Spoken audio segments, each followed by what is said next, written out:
Hi everybody, welcome back to Nightly Devotions. Tonight I am going to be reading Becoming Fearless is what this chapter is called.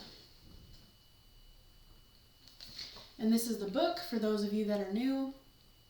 Right here. Sadie Robertson Huff is who wrote this book. So Becoming Fearless. Even when I walk through the darkest valley, I will not be afraid, for you are close beside me. Your rod and your staff protect and comfort me. Psalm 23:4. I once read a definition of fear that called it the belief that something bad is going to happen. Amen to that. I struggle with that often, believing something bad is going to happen even if there's no proof or anything tangible to tell me that it's going to. Then I realized that faith is the belief that something good is going to happen. Hebrews 11:1. Faith and fear both involve belief, and they both involve believing things we cannot see. A guy once told me that he didn't believe in God because he couldn't see him. So I asked, "Do you believe in fear?" That question changed everything for him. I never want fear to be a problem for me again. If even the tiniest fearful thought sneaks in, I want to be able to say no to it immediately. That's why I had the word fearless tattooed on the inside of my left arm, where I can see it best. And in the earlier days, when the anxiety attacks would still hit, I would physically grab it and hold on. That tattoo is my permanent reminder that God has defeated fear so that I can live fearless. Getting a tattoo itself can be a scary experience. You know, needles on the skin and all. But amazingly, I wasn't the slightest bit afraid. That would have been pretty ironic to freak out over a fearless tattoo. In fact, I was so happy that I could hardly keep from laughing. If I look closely, I can see a place where the tattoo artist actually messed up because I was shaking with laughter. But you should know that my tattoo isn't a trophy to commemorate a permanent victory over fear. It's actually only the beginning of the war, because fear will challenge us again and again. It's good to celebrate each time we break free from fear, but it's also important to remember that things aren't going to stop being scary. My tattoo is just a message to me and to everyone who sees it that I'm not going to stop living fearless because I am taking God at His word. Becoming fearless is both an achievement and an ongoing journey for me. For me, it's also a commitment and a way of life. I pray it will be the same for you. Lord, there are many things that scare me, but I trust you more than the fear. I pray that I would be aware of your presence in the face of fear so that I too can live fearless. Amen.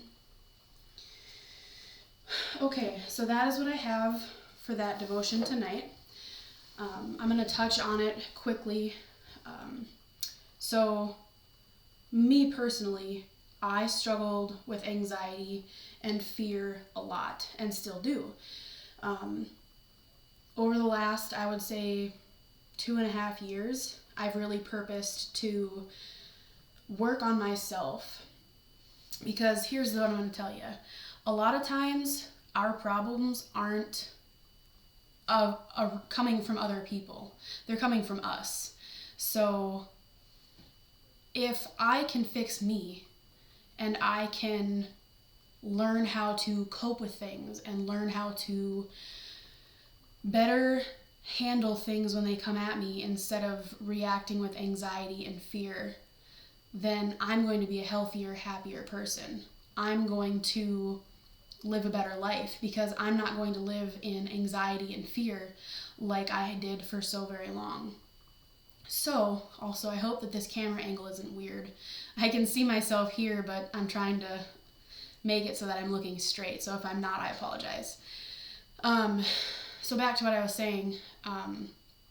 I was actually on anxiety and depression medication for probably a year because I struggled with it so terribly that it just consumed me fully. I couldn't even function as a human. I was numb. And so instead of feeling the fear and anxiety, I just shut it all out. And I shut down because it was too much. And I didn't know how to take care of myself. I didn't know how to cope.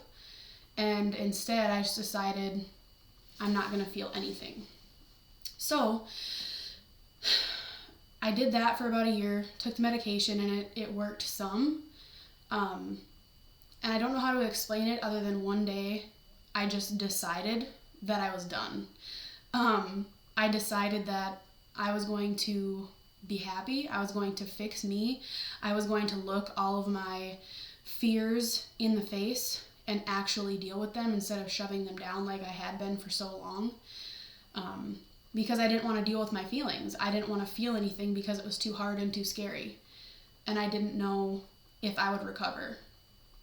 But now, after so many years of looking at myself, really honestly, truly looking at myself and saying, what can I fix? What can I do better?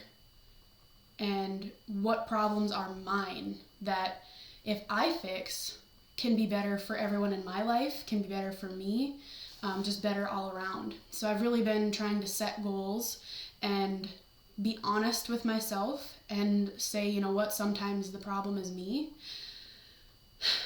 and just work on those things.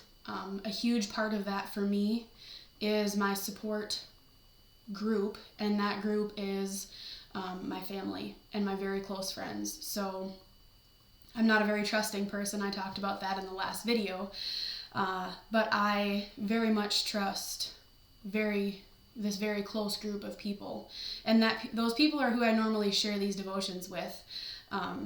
And so I'm kind of branching out and doing something new that's scary. So here is one thing that I was very afraid to do and wasn't sure if I even wanted to.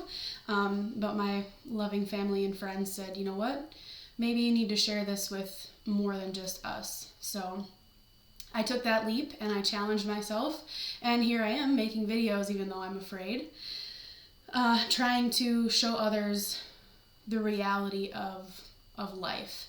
Because if there's one thing that you can say about me, is that I keep it real. So I'm just going to be honest with myself on here. I'm going to say the truth of the struggles of my life.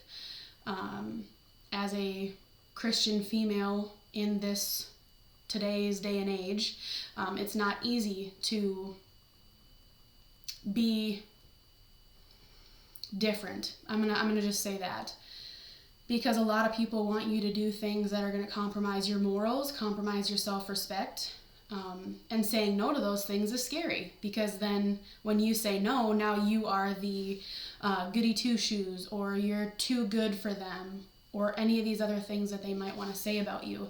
And when you're a teenager in your 20s, you don't want to be labeled as the kid that's a goody two-shoes. You don't want to be an outcast because you don't do the things that everyone else does.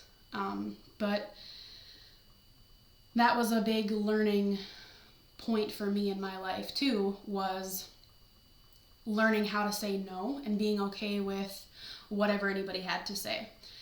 Because I need to be true to myself, and that's something that I learned from my dear mother, is to live true to yourself, to thine own self be true.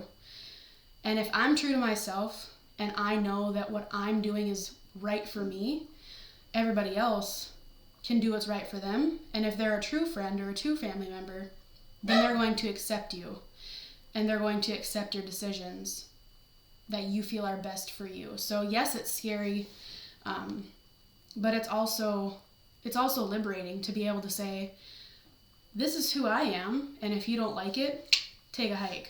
So a little bit about that too. So I guess to wrap it up here, I'm going to challenge you to look at yourself, truly look at yourself, and say, is there something that I need to work on? And if there is, I then challenge you again to begin to consciously work on those things. Because that's the other tough part. Recognizing it is the first step, and then making that conscious effort to make a difference in your own life and about yourself every single day, even when it's hard, even when you don't want to. That's the tough part, because it's a true lifestyle change, and you have to rewire your brain. You have to tell your brain, no, we're not going to be anxious about this. I'm not going to let you spin me out because you're anxious about something that isn't even real, or that you have no proof of, or whatever it might be. For those of you with anxiety, I'm sure that you understand what that struggle is. When they speak to you, someone's tone is a little bit different, and it seems like they might be mad at you. And now you're wondering, oh my goodness, did I do something that now I didn't know I did? And now they're mad at me, and oh my gosh, what do I need to do to fix it? Been there more times than I care to admit. I'm a huge empath, and I pay very close attention to people, and especially the people that I care about. And if things change, that's an immediate trigger for me to say, something's wrong, they're mad at me, I'm bad, how do I fix this?